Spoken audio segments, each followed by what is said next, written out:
Expert এডুকেশনের পক্ষ থেকে সবাইকে জানাই সালাম। আসসালামু আলাইকুম। সাথে আছি আমি রুকসানা। আজকে আমরা পড়ব পদার্থবিজ্ঞানের অধ্যায় 2 গতি।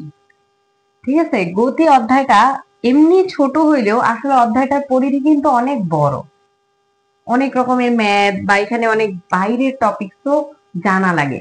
তাহলে গতি পড়তে গেলে আমাদের প্রথমেই জানতে হবে প্রসঙ্গ কাঠামো কি। তাহলে প্রসঙ্গ কাঠামোর কি আমরা আগে সেটা জানবো, যে প্রসঙ্গ কাঠামো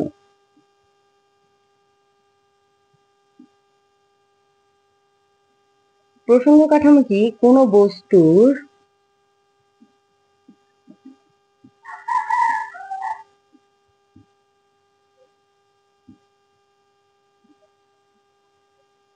গতি পর্যালোচনা, কোনো বস্তুর গতি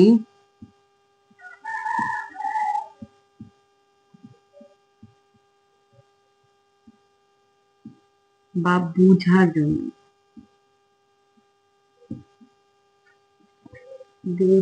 জন্য ত্রিমাত্রিক স্থান।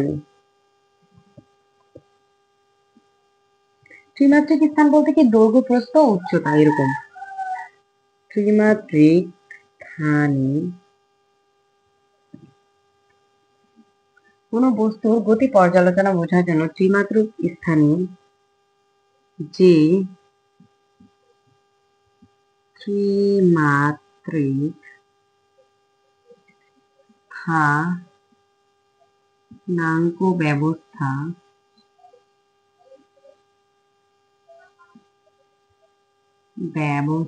বিবেচনা করা হয়।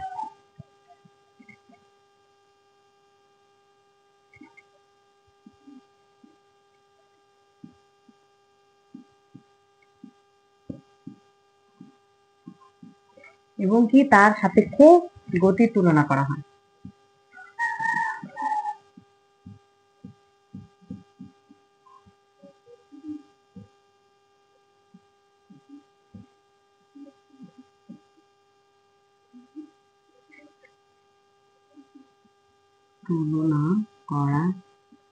সেটাই কি প্রসঙ্গ কাঠামো। প্রসঙ্গ কাঠামো মূলত কি আমরা যদি বলি কি পয়েন্ট, তাহলে কি ত্রিমাত্রিক স্থানাঙ্ক ব্যবস্থা, এটাই হলো আমাদের মূলত প্রসঙ্গ কাঠামো। ঠিক আছে, তাহলে প্রসঙ্গ কাঠামো কি ত্রিমাত্রিক হবে, অর্থাৎ আমাদের এক্স ওয়াই জেড এরকম হবে। ঠিক আছে, তাহলে এইটা হলো আমাদের প্রসঙ্গ কাঠামো। তাহলে এখন প্রসঙ্গ কাঠামোটা আগে আমাদের ঠিক করতে হবে। আমরা যদি প্রসঙ্গ কাঠামো ঠিক করতে পারি তাহলেই একটা বস্তু স্থির না গতিশীল সেটা আমরা বের করতে পারবো। তাহলে প্রসঙ্গ কাঠামো কি আমরা এটা জেনে গেলাম। এখন কি কোনো বস্তুকে আমরা কখন স্থিতি বলতেছি বা কখন গতি বলতেছি, যখন প্রসঙ্গ কাঠামোর সাপেক্ষে একটা বস্তু কি হয়, অবস্থানের পরিবর্তন হয়, তখন সেটাকে বলা হয় গতি। আর যখন সময়ের সাথে সাথে প্রসঙ্গ কাঠামোর সাপেক্ষে কোনো বস্তুর অবস্থানের পরিবর্তন হয় না, সেটাকে বলা হয় স্থিতি। তাহলে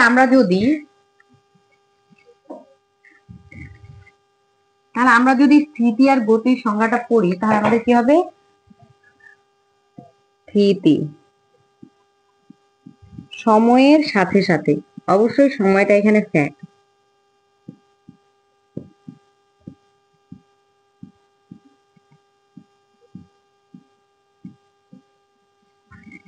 প্রসঙ্গ কাঠামোর সাপেক্ষে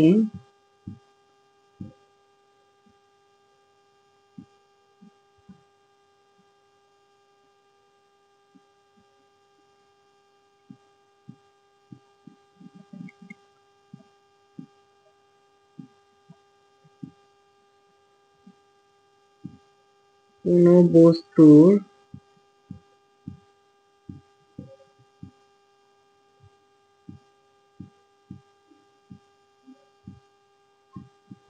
অবস্থানের পরিবর্তন না হলে তাকে কি বলা হয়, স্থিতি।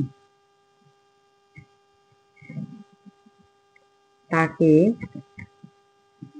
স্থিতি বলে। আর গতি কি, সময়ের সাথে সাথে কি হবে,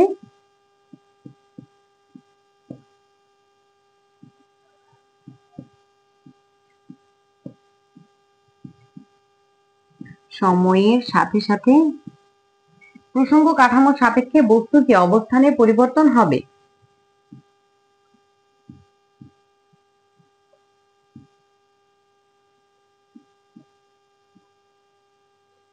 প্রসঙ্গ কাঠামোর সাপেক্ষে বস্তুর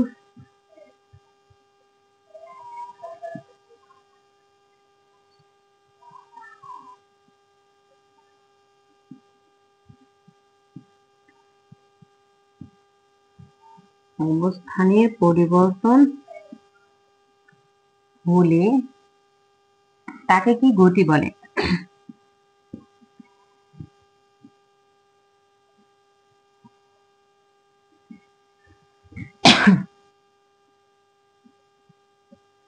তাহলে এই হলো প্রসঙ্গ কাঠামো, স্থিতি আর গতি। ঠিক আছে, তাহলে প্রসঙ্গ কাঠামো বলতে মূলত ত্রিমাত্রিক স্থানাঙ্ক ব্যবস্থা, যার সাপেক্ষে আমরা হলো যে বস্তুর গতি বা স্থিতি তুলনা করি। সহজ কথায় এটা বলা যায় আর কি।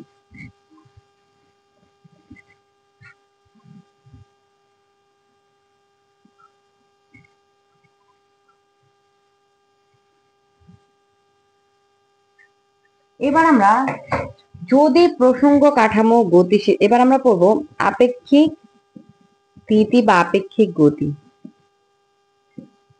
স্থিতি বা আপেক্ষিক গতি।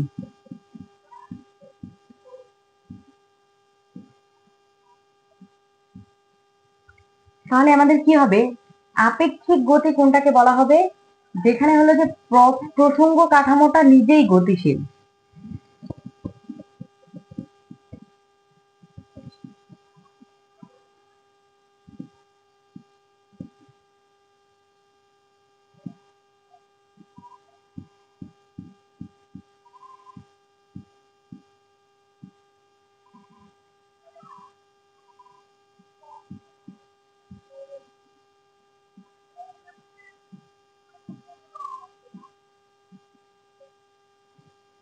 আর পরম গতি কি,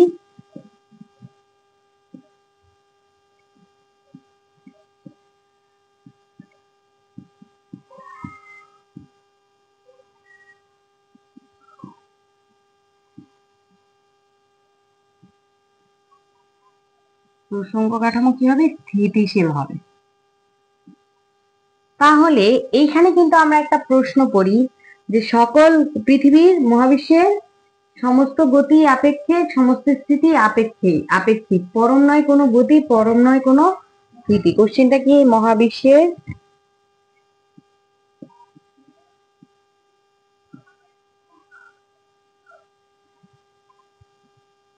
পৃথিবীতে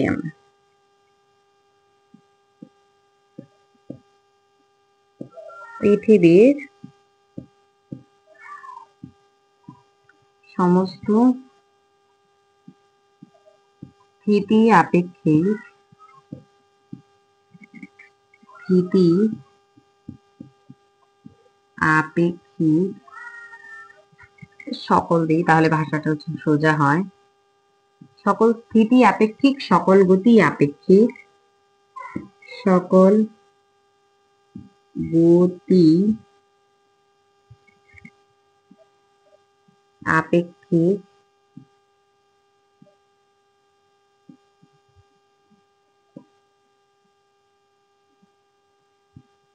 পরম নয় কোন গতি, পরম নয় কোন স্থিতি।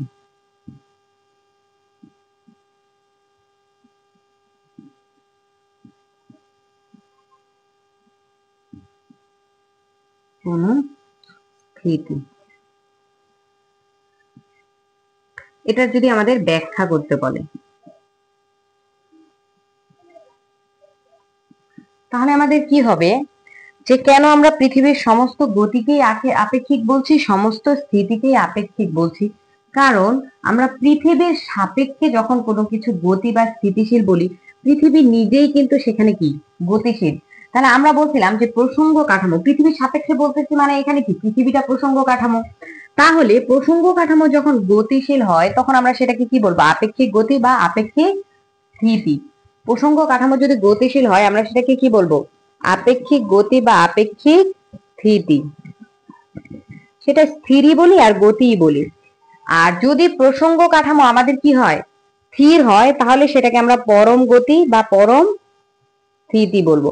তাহলে আমাদের পৃথিবী নিজেই যেহেতু কন্টিনিউয়াস কি হচ্ছে, সূর্যের চারদিকে প্রদক্ষিণ করছে, আর আমরা পৃথিবীতে যে কোনো কিছু গতি বা স্থিতি, পৃথিবী নিজেই তো কন্টিনিউয়াস কি আবর্তন করছে, প্রসঙ্গ কাঠামোটা নিজেই তো কি গতিশীল। তার মানে আমরা যখন কোনো কিছুকে গতিশীল বলছি সেটা আপেক্ষিক হচ্ছে, পরম হচ্ছে না, কারণ আমাদের প্রসঙ্গ কাঠামো নিজেই স্থিতিশীল না। আমরা বলছি পরম হইতে গেলে প্রসঙ্গ কাঠামোকে স্থিতিশীল হইতে হবে।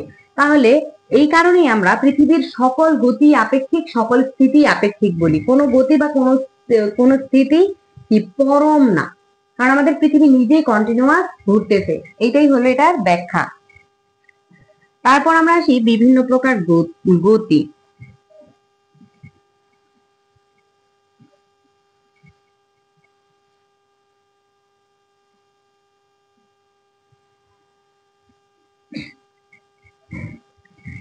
তাহলে আমরা এখানে 5 প্রকার গতি করব।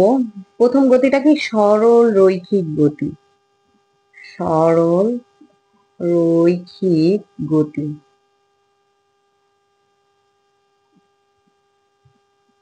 তাহলে সরল রৈখিক গতি কি? কোনো একটা বস্তুর গতি যদি একটা সরল রেখা বরাবর হয় তাহলে তার গতিটাকে বলা হবে সরল রৈখিক গতি। কোনো বস্তুর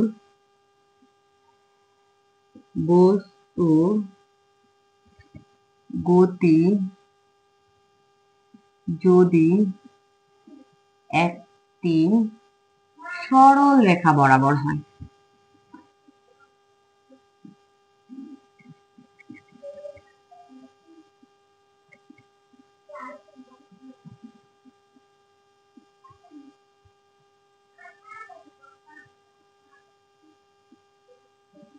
তাহলে কোনো বস্তুর গতি যদি একটা সরলরেখা বরাবর হয় তাহলে তার গতিটাকে বলা হবে সরলরৈখিক গতি। কোনো একটা মেঝের উপর দিয়ে যে কোনো একটা কিছু সোজা যখন চলে যায়, আমরা বল প্রয়োগ করি বা ঠেলা দিয়ে যদি চালনা করি, তাহলে সেটা যে সোজা চলে যায় সেটাকেই বলা হয় সরল রৈখিক গতি। এরপর কি? ঘূর্ণন গতি।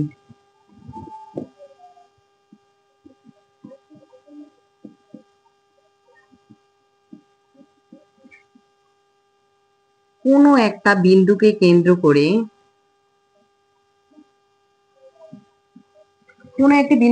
করে একটা নির্দিষ্ট দূরত্ব বজায় রেখে যদি বস্তুটার সকল কোণা ঘুরতে থাকে, কোনো একটি নির্দিষ্ট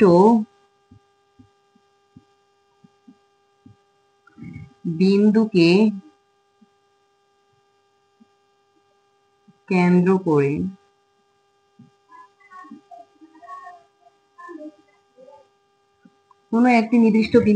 কেন্দ্র করে নির্দিষ্ট দূরত্ব বজায় রেখে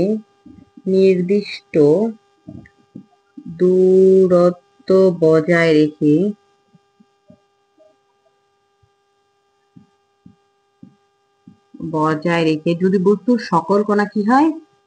ঘুরতে থাকে। তাহলে ধরলাম যে এইটা একটা নির্দিষ্ট বিন্দু, এটাকে কেন্দ্র করে একটা নির্দিষ্ট এতটুকু দূরত্বে বস্তুর সকল কোণা কি হবে? ঘুরতে থাকবে। তাহলে সেইটাকে বলা হয় ঘূর্ণন গতি। যেমন ফ্যানের ক্ষেত্রে কি হয়? একটা নির্দিষ্ট বিন্দুকে কেন্দ্র করে পাখাগুলা নির্দিষ্ট একটা দূরত্ব বজায় রেখে কি ঘুরতে থাকে না? এই জন্য ফ্যানের গতি বা ঘড়ির গতি এগুলাকে বলা হয় ঘূর্ণন গতি।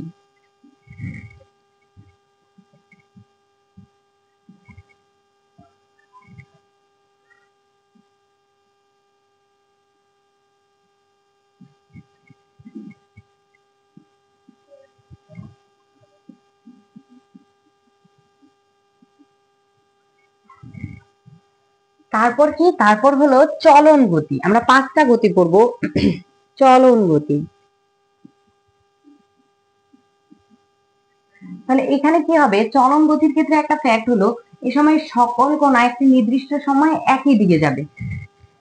যদি কোনো বস্তুর গতি এরূপ হয়, কোনো বস্তুর গতি এমন হয় যে বস্তুর সকল কোণা কি হবে? একটি নির্দিষ্ট সময়ে নির্দিষ্ট দিকে যাবে। বস্তুর সকল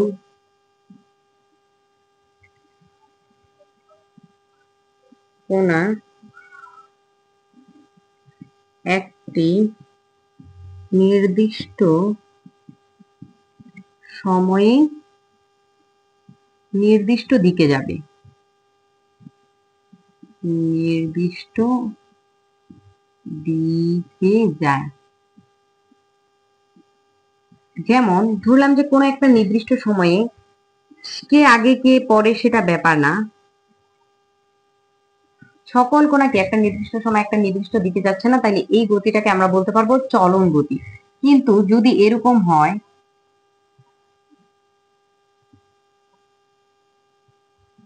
তাহলে এই গতিটাকে আমরা চলন গতি বলবো না, কারণ একটা নির্দিষ্ট সময় এই কোণাটা এদিকে যাচ্ছে, বস্তুটার এই কোণাটা এদিকে যাচ্ছে, এই কোণাটা এদিকে যাচ্ছে, এই কোণাটা এইদিকে যাচ্ছে, তাহলে এই গতিটাকে আমরা তখন কি বলতে পারবো না, এটাকে তখন আমরা চলন গতি বলতে পারবো না। তাহলে নির্দিষ্ট দিকে বস্তুর সকল কোণা কি হতে হবে, একই দিকে যাইতে হবে, বস্তুর সকল কোণাকে একই দিকে যাইতে হবে, তাহলে সেই বস্তুর গতিটাকে আমরা বলতে পারবো চলন গতি। এরপর আসি পর্যায়বৃত্ত গতি।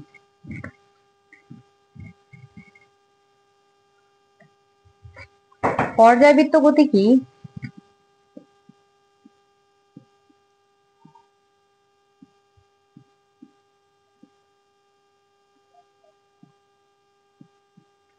কোনো একটা বস্তুর গতি যদি এরকম হয় যে একটা নির্দিষ্ট সময় পর পর সে কি করছে, একই পথ বারবার অতিক্রম করছে, তাহলে কি হয়, কোনো বস্তু যদি একটি নির্দিষ্ট সময় পর পর নির্দিষ্ট সময় পর পর একই পথ বারবার অতিক্রম করে,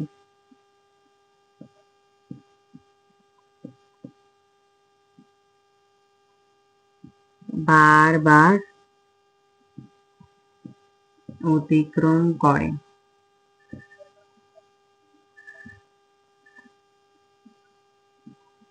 তাহলে বস্তু সেই গতিটাকে বলা হবে পর্যায়বৃত্ত গতি। যেমন আমরা যদি ঘড়ির ক্ষেত্রে বলি, ঘড়ির ক্ষেত্রে কি 12 ঘন্টা পর পর ঘুরে কি ওই পথটাই অতিক্রম করছে না, যেমন এইভাবে ঘুরে আসতে এখান থেকে ঘন্টার কাটায় বলি, ঘন্টার কাটাটা কি একবার ঘুরে আসতে কতক্ষণ লাগে, 12 ঘন্টা লাগে না, তার মানে 12 ঘন্টা পর পর ঘন্টার কাটাটা কি এই পথটাই অতিক্রম করছে, তাহলে এই যে 12 ঘন্টা একটা নির্দিষ্ট সময় পর পর সে এই পথটাই বারবার অতিক্রম করছে, তাহলে এই জন্য ঘড়ির কাঁটার গতি হলো পর্যায়বৃত্ত গতি।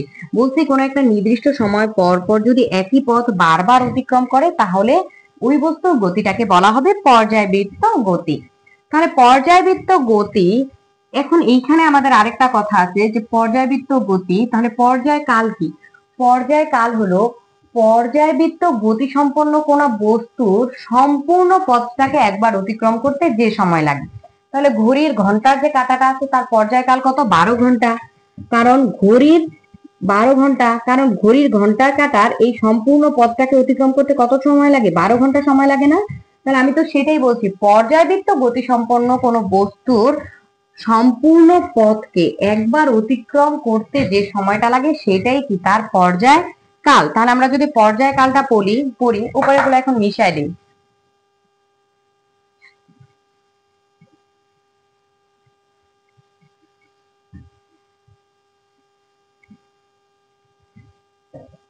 পর্যায় কাল,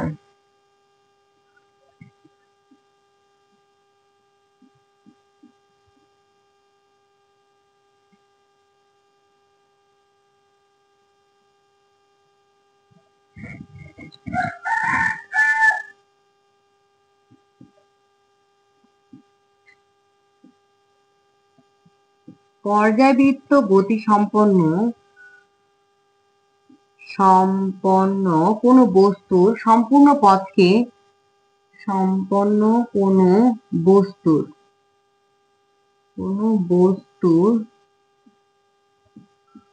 সম্পূর্ণ পথকে একবার অতিক্রম করতে।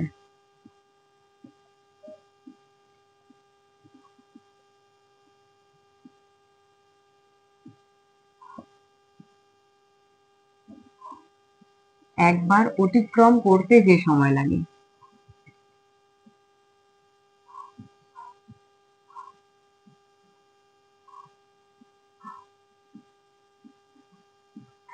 যে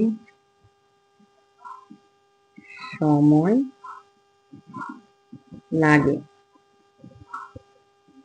তাহলে সেইটাই কি ওই বস্তুর পর্যায় কাল। কাল মানেই তো সময়।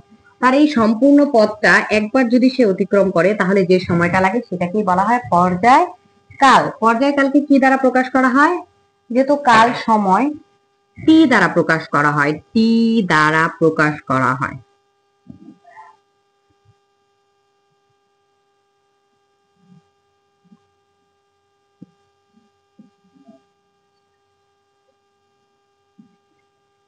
এবার আসি আমরা স্পন্দন গতি। স্পন্দন গতি পর্যাবৃত্ত গতির সাথে খুব ভালোভাবে রিলেটেড। পর্যাবৃত্ত গতি যদি আমরা বুঝি তাহলে আমরা স্পন্দন গতিটা বুঝতে পারবো। ঠিক আছে, স্পন্দন গতি কি? স্পন্দন গতি হলো পর্যায়বৃত্ত গতি সম্পন্ন কোনো বস্তু কণা যদি তার পর্যায়কালের অর্ধেক সময় একদিকে এবং বাকি অর্ধেক সময় তার বিপরীত দিকে অবস্থান করে তাহলেই তার গতিটাকে কি বলা হবে? স্পন্দন গতি। যদি কোনো বস্তু তার পর্যায়কালের কি হবে, ধরলাম যে তার পর্যায়কাল কত, 12 ঘন্টা। পর্যায়কালের তাহলে 12 ঘন্টার মধ্যে 6 ঘন্টা সে এই দিকে অবস্থান করবে, 6 ঘন্টা সে এই দিকে অবস্থান করবে। এই গতিটাকে বলা হয় স্পন্দন গতি। কারণ আমাদের যে ঘড়ির কাঁটায় যে আমাদের সরল দোলকটা থাকে, যেটা আমাদের ঘন্টা বাজায় আর কি, তাহলে এই যে এরকম যে ঘড়িতে থাকে, এটা দেখবা যে এরকম করে দুলে। অর্থাৎ সে যদি 1 মিনিট বাজে দেখা যায় যে 30 সেকেন্ড থাকে এইদিকে, 30 সেকেন্ড থাকে এইদিকে, তাহলে অর্ধেক সময় ওই দিকে থাকে, অর্ধেক সময় এইদিকে থাকে। এরকম গতিটাকে বলা হচ্ছে কি? স্পন্দন গতি বা সরল স্পন্দন গতি। ঠিক আছে, দোলনার গতি সরল স্পন্দন গতির মধ্যে পড়ে। তাহলে সরল স্পন্দন গতি কি?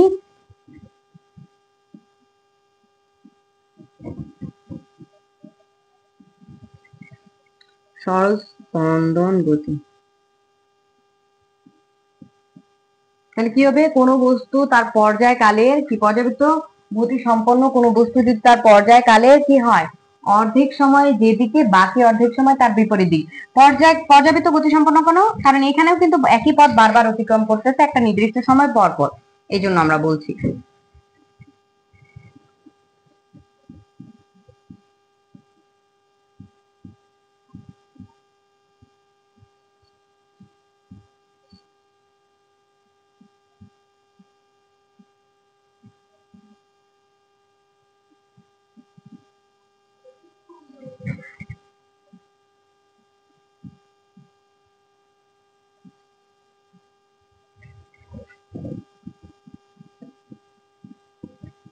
যদি তার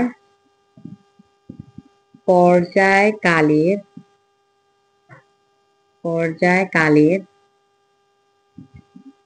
অর্ধেক সময়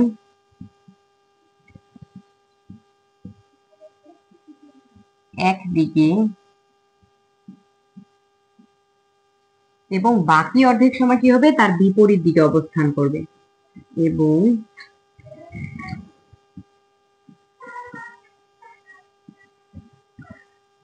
বাকি অর্ধেক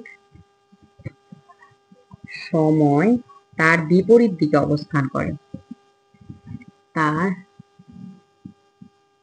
বিপরীত দিকে অবস্থান করে। তাহলে এই গতিটাকে আমরা বলবো সরল স্পন্দন গতি। ঠিক আছে, তাহলে এই ছিল আমাদের বিভিন্ন প্রকার গতি। এবার আমরা পড়বো স্কেলার আর ভেক্টর রাশি। রাশি কি? রাশি স্কেলার আর ভেক্টর রাশি পরিমাপের আগে আমাদেরকে জানতে হবে রাশি কি।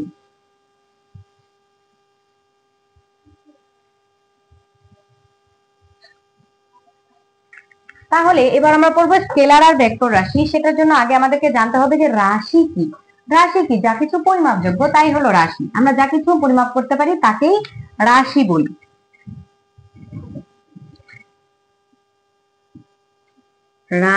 রাশিটা কি? যা কিছু পরিমাপযোগ্য, পরিমাপযোগ্য সেটাই কি রাশি। তাহলে রাশি দুই প্রকার, একটা হলো স্কেলার রাশি, আরেকটা হলো ভেক্টর রাশি। ভেক্টর রাশি, স্কেলার রাশি কি, যে রাশি প্রকাশের জন্য শুধু মানের প্রয়োজন হয়, দিকের কোনো প্রয়োজন হয় না, সেটাকে বলা হয় স্কেলার রাশি।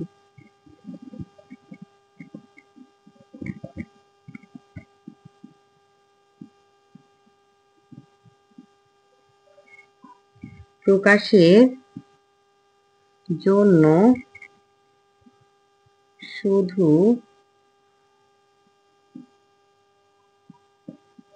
মানের প্রয়োজন হয়।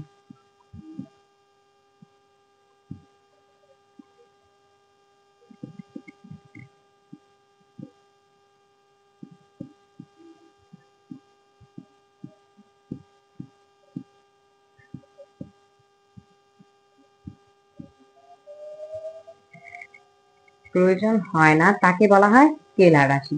তাহলে কি মৌলিক রাশিগুলো প্রতিটাই আমাদের স্কেলার রাশি। মৌলিক রাশি কয়টা, মৌলিক রাশি যে 7টা আছে সেগুলো আমাদের প্রতিটাই কি স্কেলার রাশি। যেমন আমি যদি বলি যে আমার ভর, ভর কত কেজি, এত কেজি, এই দিকে তো বলার দরকার নাই, ভর এত কেজি মানে এত কেজি, সময় এত সেকেন্ড মানে এত সেকেন্ড, এই দিকে পূর্ব দিকে পশ্চিম দিকে উত্তর দিকে দক্ষিণ দিকে এত কিছু তো বলার দরকার নাই। তাহলে ভর, সময়, ঠিক আছে, তড়িৎ প্রবাহ, এই যে এই ব্যাপারগুলা, দীপন তীব্রতা, দৈর্ঘ্য, দৈর্ঘ্য এত মিটার এই দিকে, এগুলা তো বলার দরকার নেই। এরকম যে 7টা রাশি রাশি আছে এগুলাই আমাদের কি স্কেলার রাশি। তাহলে ভেক্টর রাশি কি, যে রাশি, 7টা রাশি আমাদের কি ফার্স্ট অধ্যায়ে দেওয়া আছে, যে রাশি প্রকাশের জন্য মান এবং দিক উভয়ের প্রয়োজন হয়, উভয়ের প্রয়োজন হয়, উভয়ের প্রয়োজন হয়, সেই রাশিটাকেই বলা হবে ভেক্টর রাশি। তাহলে এখানেও এরকম কতগুলো রাশি আছে, এখানে মৌলিক রাশি 7টা, ভর, সময়, তড়িৎ প্রবাহ, দৈর্ঘ্য, তারপর কি পদার্থের পরিমাণ, পদার্থের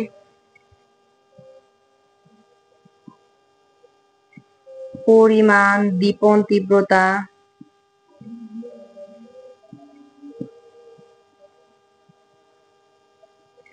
তীব্রতা। তাহলে এখানেও এরকম আছে, এখানেও কি ভরবেগ, বেগ, ঠিক আছে, সরণ, বল, তারপর কি প্রাবল্য, ওজন, ত্বরণ, মন্দন, ভ্রামক মানে জড়তার ভ্রামক,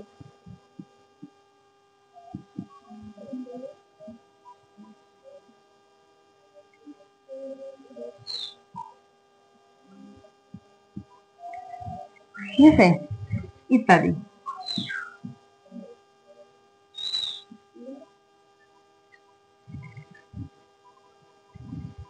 তাহলে এই হলো আমাদের স্কেলার রাশি, এই হলো আমাদের ভেক্টর রাশি। স্কেলার রাশিগুলোকে আমরা এমনি এ বি এভাবে প্রকাশ করি, আর ভেক্টর রাশিগুলোকে স্কেলার থেকে আলাদা করার জন্য বোল্ড হরফ, এই যেভাবে মোটা বোল্ড হরফে প্রকাশ করা হয়, অথবা এদের নিচে একটা টান দেওয়া হয়, অথবা উপরে তীর চিহ্ন দেওয়া হয়। এগুলো হলো ভেক্টর রাশির প্রকাশক, আমরা ভেক্টর রাশিগুলোকে এভাবে প্রকাশ করে থাকি, ঠিক আছে। তাহলে এই ছিল আমাদের স্কেলার রাশি আর ভেক্টর রাশি। তারপর আমরা দূরত্ব ও সরণ করব।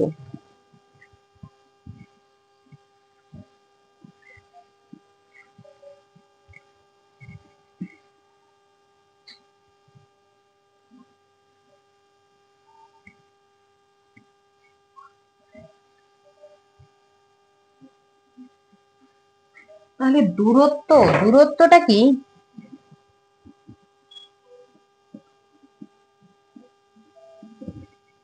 সময়ের সাথে সময়ের সাথে সাথে কোনো বস্তুর মোট অতিক্রান্ত পথটাই হলো তার দূরত্ব। যে কোনো দিকে হবে, এটা যে কোনো দিকে যাইতে পারে। সময়ের সাপেক্ষে কোনো বস্তুর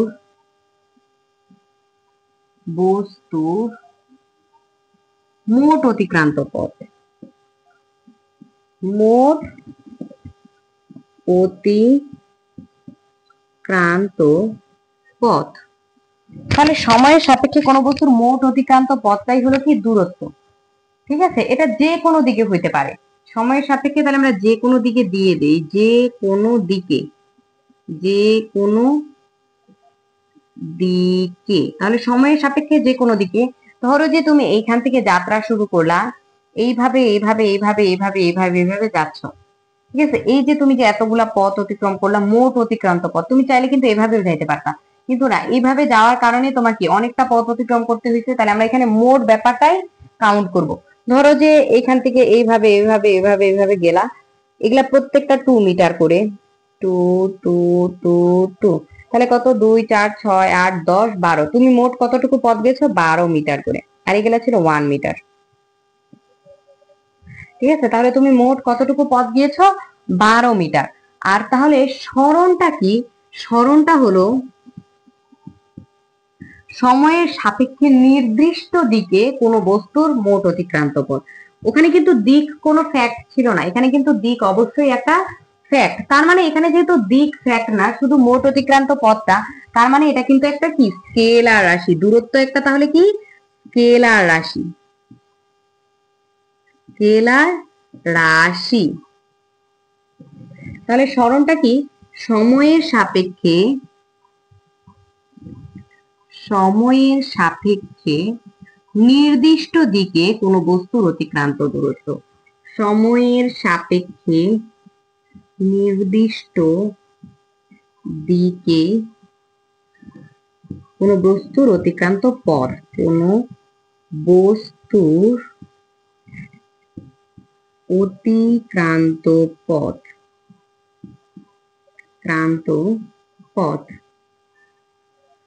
তাহলে আমাদের কি হবে? এই ম্যাথটার ক্ষেত্রে যদি আমরা এখানে ধরি যে আমরা কি বলছিলাম, যে এইভাবে গেছে, প্রতিটাই 2 2 করে আছে।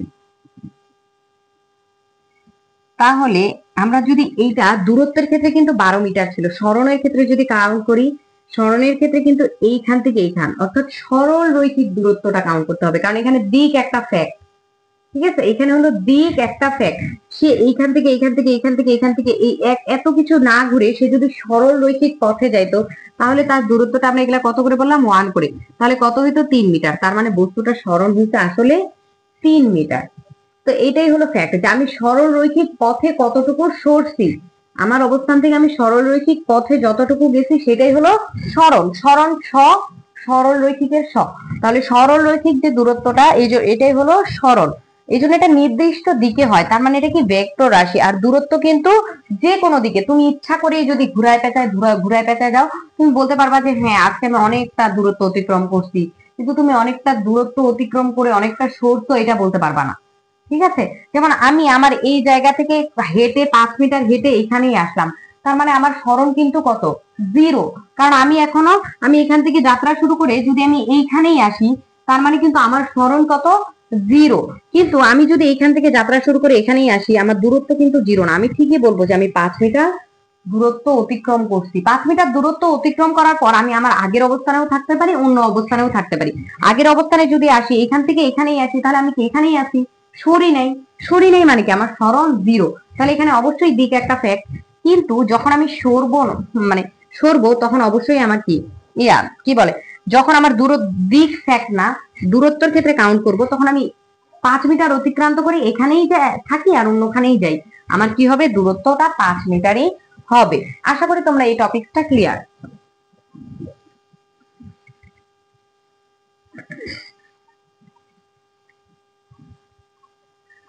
তাহলে আমি যদি তোমাদেরকে সরণ আর দূরত্ব সম্পর্কে আরেকটু ধারণা দেওয়ার চেষ্টা করি, যেমন আমাদের এটা ধরলাম এ বি সি ডি, প্রতিটা বাহু ধরলাম যে 5 করে আছে, 5 মিটার করে আছে।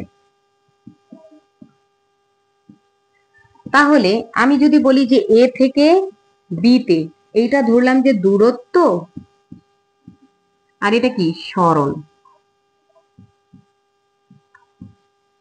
তাহলে এ থেকে বি তে, এ থেকে সি তে, এ থেকে ডি তে, আর এ থেকে এ তে। তাহলে এ থেকে বি তে এইদিকে দূরত্ব কত 5, সরণও কত হয়েছে 5। এ থেকে সি তে যদি দূরত্ব বলি, বস্তুটা কিন্তু এই যে তীর চিহ্ন দিয়ে দিলাম, এই পথে গেছে, ঠিক আছে, এই পথে গেছে, আমি দেখাই দিলাম যে এই দিকে গেছে। তার মানে এ থেকে যে বি তে যদি যায়, গেছে এইদিকে। ধরো যে তুমি হাঁটতেছো, তুমি এখান থেকে রাস্তা আছে এই বরাবর এইখানে আসতেছো, তার মানে তার অতিক্রান্ত দূরত্ব কত, এ থেকে সি তে 10 মিটার। কিন্তু সে সোর্সে কতটুকু, সোর্সে মানে সরলরৈখিক দূরত্ব, সে সোর্সে কতটুকু, রুট ওভার কত 5 স্কয়ার প্লাস কত 5 স্কয়ার না, root over 5 square plus 5 square, তাহলে কত রুট ওভার 50। তাহলে কিন্তু এখানে কত হবে, পিথাগোরাসের সূত্র। তাহলে এখানে কত ধরলাম যে আমি এটা বর্গ, তাহলে এটা কত রুট ওভার 50। তাহলে কিন্তু দূরত্ব আর সরণ এখানে সেম না। এ থেকে ডি তে যদি কাউন্ট করি, এ থেকে ডি তে কিন্তু বস্তুটা এই পথে গেছে, আমি বারবার বলতেছি এই পথে গেছে, তার মানে সে কতটুকু 15 মিটার দূরত্ব অতিক্রম করছে। কিন্তু যদি বলি সোর্সে কতটুকু, সোর্সে মানে সরলরৈখিক দূরত্ব, এ থেকে ডি তে কতটুকু 5 মিটার না, পার্থক্য কতটুকু 5 মিটার, তার মানে তার সরণ হয়েছে কতটুকু 5 মিটার। আর এ থেকে এ তে বস্তুটা যদি আসে, সে অনেকটা দূরত্ব অতিক্রম করছে 20 মিটার, কিন্তু ফাইনালি তার কিন্তু কোনো সরণ হয় নাই, সে ওইখানে ছিল ওইখানেই আছে, তাহলে 0 মিটার। আশা করি তোমরা এই জিনিসটা এবার ভালো মতন বুঝতে পারছো।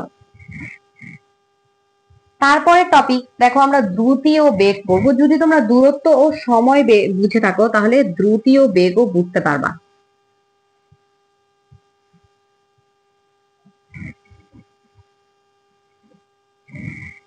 দ্রুতি, দ্রুতি দূরত্ব, আর বেগ মানে কি সরণ। তাহলে কি দ্রুতি, দ্রুতিটা কি, সময়ের সাপেক্ষে কোনো বস্তুর অতিক্রান্ত দূরত্বটাই হলো তার দ্রুতি, সময়ের সাপেক্ষে।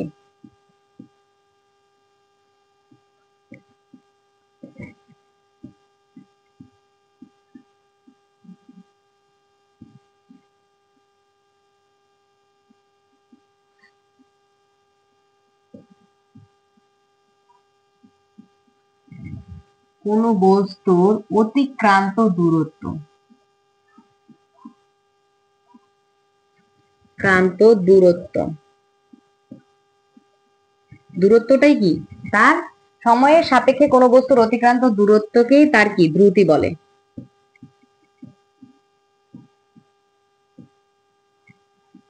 দ্রুতি বলে, ঠিক আছে। দ্রুতিকেও ভি দ্বারা প্রকাশ করা হয়, বেগকেও ভি দ্বারা প্রকাশ করা হয়।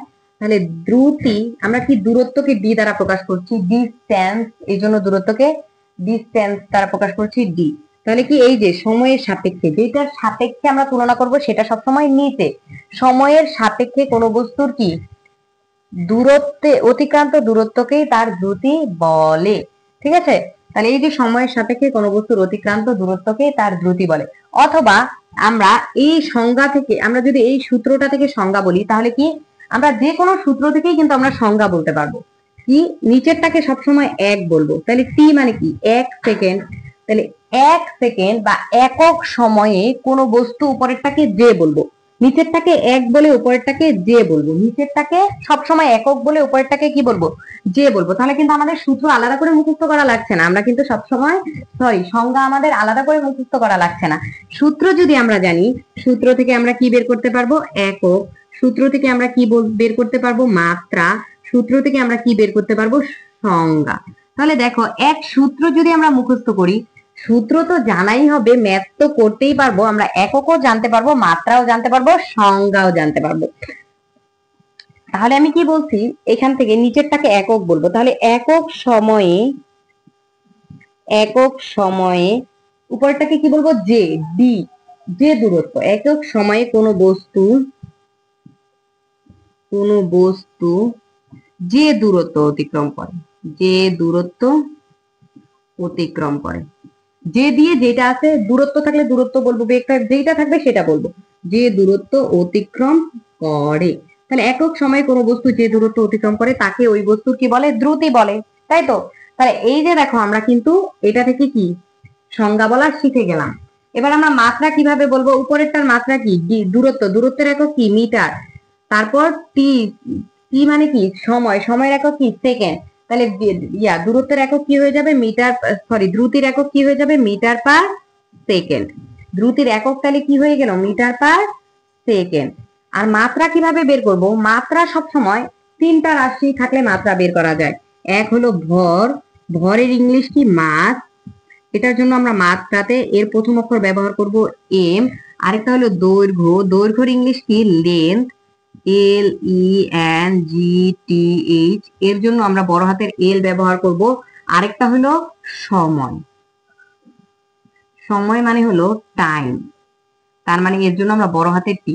অর্থাৎ এই তিনটা রাশির সমন্বয়ে যদি কোনো রাশি থাকে বা এদের মধ্যে যে কোনো দুইটা, যে কোনো একটা সমন্বয় যদি থাকে, তাহলে আমরা মাত্রা বের করতে পারবো। এর বাইরে কোনো কিছু থাকলে, এই তিনটার বাইরে যদি তড়িৎ প্রবাহ, দ্বিপদ তীব্রতা, এই জিনিসগুলো থাকে, তাহলে কিন্তু আমরা তার মাত্রা বের করতে পারবো না। এই তিনটার বাইরে কিছু থাকা যাবে না।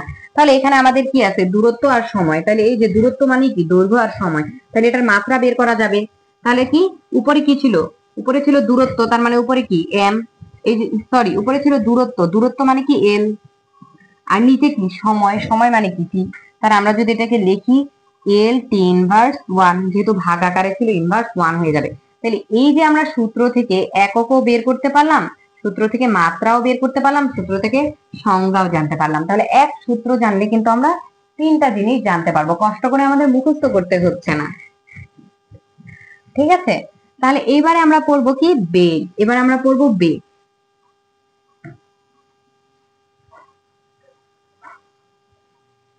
তাহলে দূরত্বকেও বেগ দ্বারা প্রকাশ করা হয়, সরি দূরত্বকেও ভি দ্বারা, দ্রুতিকেও ভি দ্বারা প্রকাশ করা হয়, বেগকেও ভি দ্বারা প্রকাশ করা হয়। ঠিক আছে, বেগকেও ভি দ্বারা প্রকাশ করা হয়। তাহলে ভি ইকুয়ালস টু কি, সময়ের সাপেক্ষে কোনো বস্তুর সরণকেই কি বলা হয়, দ্রুতি বলা হয়। সময়ের সাপেক্ষে কোনো বস্তুর সরণ, সময়ের সাপেক্ষে কোনো বস্তু সরণ কি বলে, বেগ বলে। তাহলে বেগকে ভি দ্বারা প্রকাশ করা হয়। তাহলে ভি ইকুয়ালস টু কি, যেহেতু সময়ের সাপেক্ষে সময়টা নিচে, আর এস মানে কি সরণ। ঠিক আছে? তাহলে এখন দেখো যে এইখানে আমাদের এস বাই টি। তাহলে আমি বলছি যে এই সূত্র জানলে কিন্তু, আমরা যদি জানি যে বেগ ইকুয়ালস টু এস বাই টি, আমরা এখান থেকেই সংজ্ঞা বলতে পারবো। নিচেরটাকে কি, একক, তার মানে নিচে কি একক কি আছে, এটা টি, তার মানে একক সময়ে, উপরে কি, এটা সরণ। একক সময়ে বস্তুর যে সরণ ঘটে তাকেই কি, তার বেগ বলে। তাহলে একক সময়ে বস্তুর যে সরণ ঘটে তাই কি, বেগ, তাই বেগ। তাহলে তুমি চাইলে এটাও পড়তে পারো, এটাও পড়তে পারো। আমি সবসময় সূত্র থেকে সংজ্ঞা পড়তাম, আমার কাছে ইজি মনে হইতো। তারপর আমরা এখন বেগ থেকে, সূত্র থেকে কি বের করব, একক। তাহলে এস এর একক কি, এস মানে কি সরণ, সরণের একক কি মিটার, টাইম মানে সময়, সময়ের একক কি সেকেন্ড। তাহলে এককটা আমাদের এখানে কি হবে, মিটার পার সেকেন্ড। সেম ভাবে মাত্রা যদি আমরা প্রকাশ করি, সরণ, সরণের জন্য কি লেন্থ, দৈর্ঘ্য, তার মানে আমাদের এটা কি হয়ে যাবে, এল। আর সেম ভাবে সময়ের জন্য কি টাইম, এল টি ইনভার্স ওয়ান। তাহলে আমাদের, আমরা যদি বলি যে দ্রুতি আর বেগের আমাদের কিন্তু কি একক আর মাত্রা সেম, জাস্ট পার্থক্য কি, পার্থক্য হলো দিকের। অর্থাৎ এটা হলো ভেক্টর রাশি, বেগটা হলো ভেক্টর রাশি, ভেক্টর রাশি। কারণ যেহেতু এখানে আমাদের কি সরণটা কাউন্ট করা হচ্ছে সময়ের সাথে, আর দ্রুতিটা হলো স্কেলার রাশি। দ্রুতিটা কি স্কেলার রাশি, স্কেলার রাশি। কেন, কারণ এখানে আমাদের কি দূরত্বটা কাউন্ট করা হচ্ছে, ঠিক আছে, সময়ের সাথে। তাহলে এই ছিল আমাদের এইখানের টপিক। তারপর আমাদের হলো ত্বরণ আর মন্দন।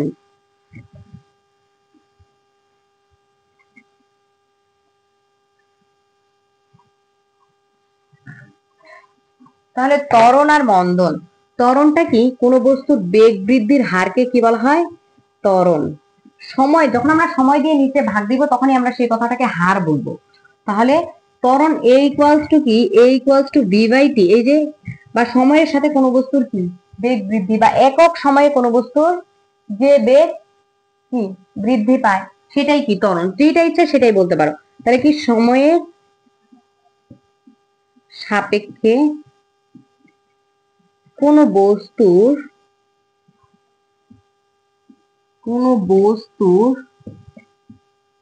বেগ বৃদ্ধির হার কি? বৃদ্ধির হার কি বলে? ত্বরণ বলে, তাই তো? তাহলে মন্দন রাশিটা সেম, তার উল্টা। তাহলে মন্দন কি? সময়ের সাপেক্ষে কোন বস্তুর বেগ হ্রাসের হারকে, সময়ের সাপেক্ষে কোন বস্তুর বেগ হ্রাসের হারকে মন্দন বলে। নিচে যেহেতু সময় বলছি এই জন্য হার, বেগ হ্রাসের হারটাই হলো মন্দন। এটা কিন্তু ঋণাত্মক রাশি। এটা কি? ঋণাত্মক রাশি, ঋণাত্মক। ঠিক আছে, আর এটা হলো ধনাত্মক, বাড়ে। আর এটা কি? কমে। এর মানটা এখানে কি হয়? এর মান কি হয়? নেগেটিভ হয়। এর মান হবে নেগেটিভ, আর এখানে এর মান কি হবে? পজিটিভ হবে। তাহলে তুমি কিন্তু চাইলে এটাকে একক সময়ে কোনো বস্তুর বেগ বৃদ্ধিটাই কি তার ত্বরণ। আমি বলছি না এটাকে একক আর এটা কি বেগ। তাহলে একক সময়ে কোনো বস্তুর যে বেগ বৃদ্ধি পায় সেটাই কি তার ত্বরণ। একক সময়ে কোনো বস্তুর যে বেগ হ্রাস পায় সেটাই তার মন্দন। বলছি না যে সূত্র থেকেই বলা যায়, নিচেরটাকে একক বলে উপরেরটা যে দিয়ে বলবা। এই যে একক সময়ে কোনো বস্তুর যে বেগ বৃদ্ধি পায় সেটাই কি ত্বরণ। তাহলে এটার একক যদি বলি আমরা কি হবে? একক, বি এর একক কি? বি মানে কি? বেগ। বেগ মানে কি? Metre per second. আর টাইমের একক কি? সেকেন্ড। তাহলে দেখো আমরা যদি এটা লিখি তাহলে আমাদের কি হবে? Metre per second square. সেটা আমরা ত্বরণই বলি বা মন্দনই বলি, দুইটাই একই, জাস্ট একটা কি বাড়ে আরেকটা কমে। একটা হলো ধনাত্মক রাশি আরেকটা হলো ঋণাত্মক রাশি। তাহলে এইখানে আমাদের দেখো যে মিটার পার সেকেন্ড, তাহলে এটার মাত্রা কি হবে? মিটার মানে কি? দৈর্ঘ্য, এর জন্য এল, সময়ের জন্য কি? টি ইনভার্স 2। তাহলে এটার মাত্রা কিন্তু এইটা, একক হলো এইটা। তাহলে এটাকে বলবো আমরা একক, আর এটাকে বলবো আমরা মাত্রা। তাহলে আমরা যে কোনো কিছুর মাত্রা বা একক কিন্তু খুব ইজিলি বের করতে পারবো। দেখো এর একক বের করব, এটাকে একদিকে রাখে বাকি সকল কিছুকে আরেক দিকে নিলাম, সূত্রের নিয়ে আমরা কি করলাম? তার একক বের করে ফেললাম। ওই একই ভাবে আমরা তার মাত্রাও বের করে ফেললাম। ঠিক আছে, তাহলে এই হলো আমাদের আজকের টপিক।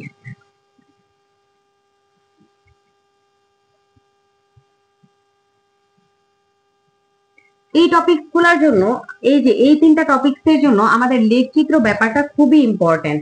তাহলে এই তিনটা টপিকস এর জন্য আমরা লেখচিত্র যদি পড়ি তাহলে দেখো এটা কি? S versus T. 6টা লেখচিত্র পড়বো, একটার জন্য 2টা। এস ভার্সেস টি অর্থাৎ সরণ বনাম সময়। এটা কি?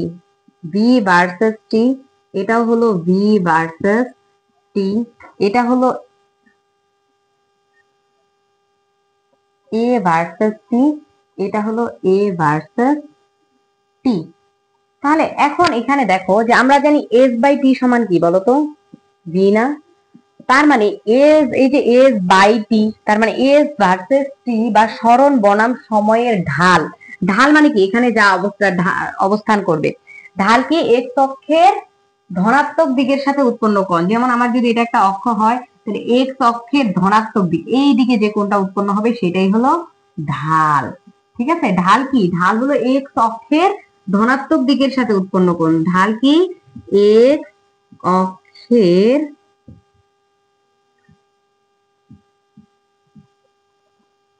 ধনাত্মক দিকের সাথে উৎপন্ন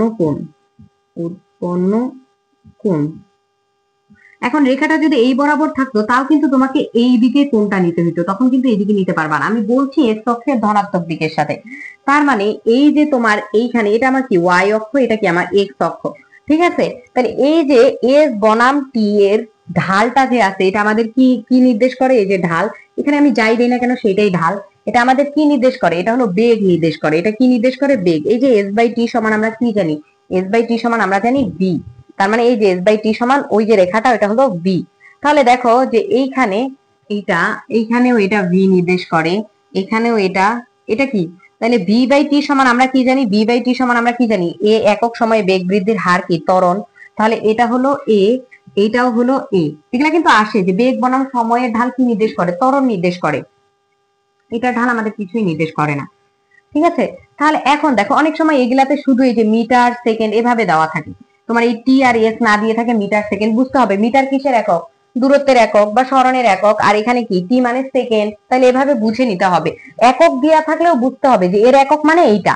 তাহলে এইখানে দেখো যে আমরা যদি এখানে সময়টাকে 5 ধরি, 10 ধরি, 15 ধরি, এখানে ধরলাম এটা 2 4, সেম ভাবে এখানে 5 10 15, এখানে 2 4 6, সেম ভাবে এখানেও 5 10 15, এখানেও 2 4 5 10 15, এগুলা কি সেকেন্ড, 2 4 5 10 15 2 4,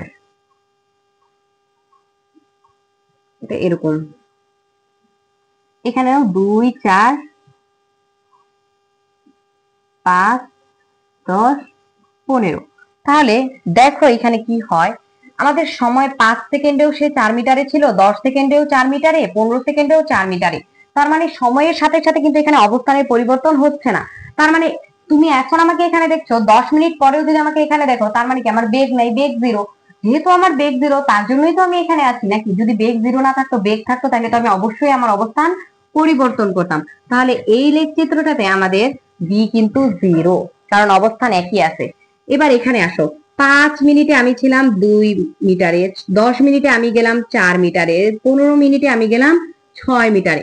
তার মানে এখানে কিন্তু আমার কি হচ্ছে, সময়ের সাথে সাথে আমার কি হচ্ছে, অবস্থানের পরিবর্তন হচ্ছে। তার মানে এখানে কি ভি আছে, এবং সেই ভিটা কি একটা সমবেগ, সমান হারে। যদি মূল বিন্দুগামী সরলরেখা হয়, এটা কি আমাদের এক্স অক্ষ, এটা যদি ওয়াই অক্ষ হয়, এটা মূল বিন্দু, মূল বিন্দু থেকে এই সরলরেখাটা গেছে না, তার মানে এটা কি সমবেগ, এটা হলো সমবেগ। আর যদি রেখাটা এরকম হইতো, তাহলে কিন্তু তখন এটা যদি টি হইতো, এটা যদি এস হইতো, তখন কিন্তু এটাকে আমরা কি বলতাম, অসমবেগ। ঠিক আছে, তাহলে মূল বিন্দুগামী সরলরেখা হলো সমবেগ, অর্থাৎ তুমি v equals to s by t যেটাই বের করো সূত্র দিয়ে, প্রত্যেক ক্ষেত্রে মানটা কি আসবে, সমানই আসবে। ঠিক আছে, যেমন তোমার 2/5 এর মান যত, 4/10 এর মানও ততই আসবে, 6 বাই এখানে যদি আমরা দেই, ঠিক আছে, এইভাবেই আসবে।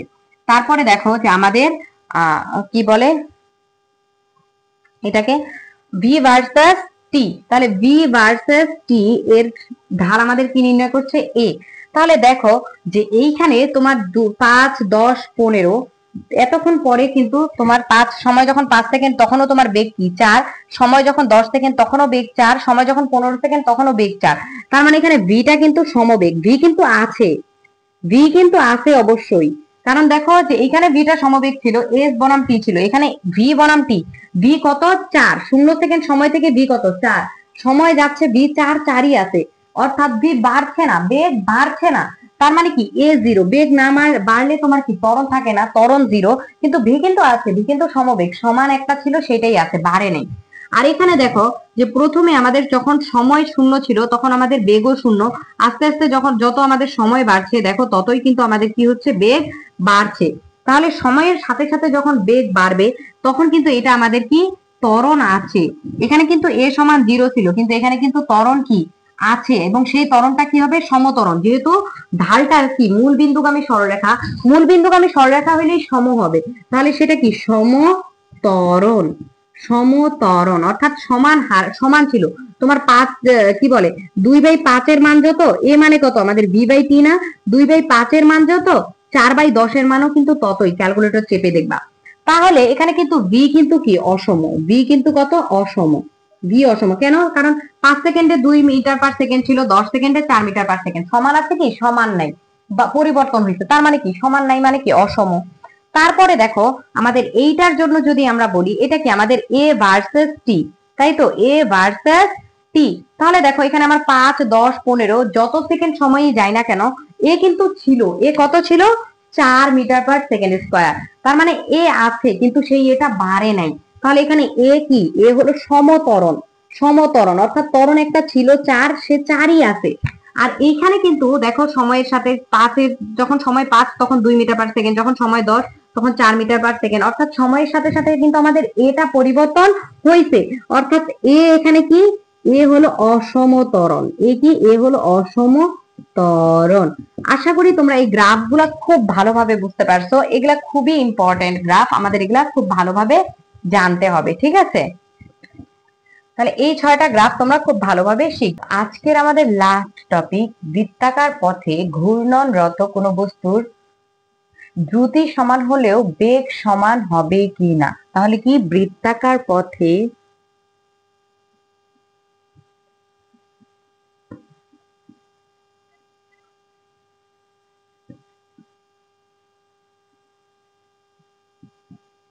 ঘূর্ণনরত কোনো বস্তুর দ্রুতি সমান হলেও বেগ সমান হবে কিনা। বেগ সমান হবে কি না। তাহলে কি? ধরলাম যে আমরা এভাবে বৃত্তাকার পথে কোনো বস্তু ঘোরাচ্ছি।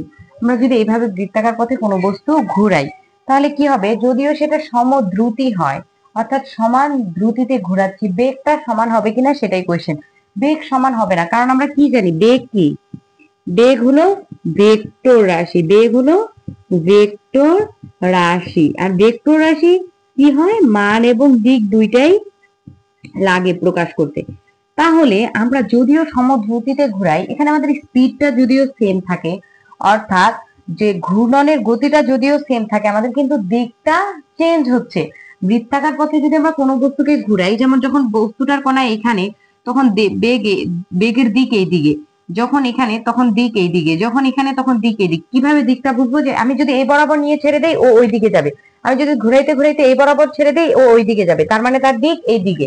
তাহলে এই যে আমাদের কি গতি একই থাকলেও বৃত্তাকার পথে কোনো বস্তু ঘোরানোর সময় গতি একই থাকলেও তার কি হচ্ছে? দিকটা চেঞ্জ হচ্ছে। অর্থাৎ বেগের মান একই একই আছে কিন্তু বেগের দিকটা চেঞ্জ হচ্ছে। তার মানে কি? আমাদের কি হবে? বেগ কি সেম হবে? হবে না। মান একই থাকলেও যেহেতু কন্টিনিউয়াস ভাবে দিক চেঞ্জ হয়, তার মানে আমাদের কি হবে? বেগ পরিবর্তন হবে। এই জন্য বলা হচ্ছে যে বৃত্তাকার পথে ঘূর্ণনরত বস্তুর দ্রুতি যদিও সেম হয় বা একই হয় বা সমান হয়, হলেও বেগ কিন্তু একই হবে না বা সমান হবে না। কারণ এই ক্ষেত্রে মান একই থাকলেও আমাদের কি হয়? দিকটা কন্টিনিউয়াস চেঞ্জ হচ্ছে, যার কারণে আমাদের কি হয়? বেগটা ভিন্ন হয়। তাহলে আশা করি তোমরা আজকের লেকচারটা সবাই বুঝতে পেরেছো। ধন্যবাদ সবাইকে।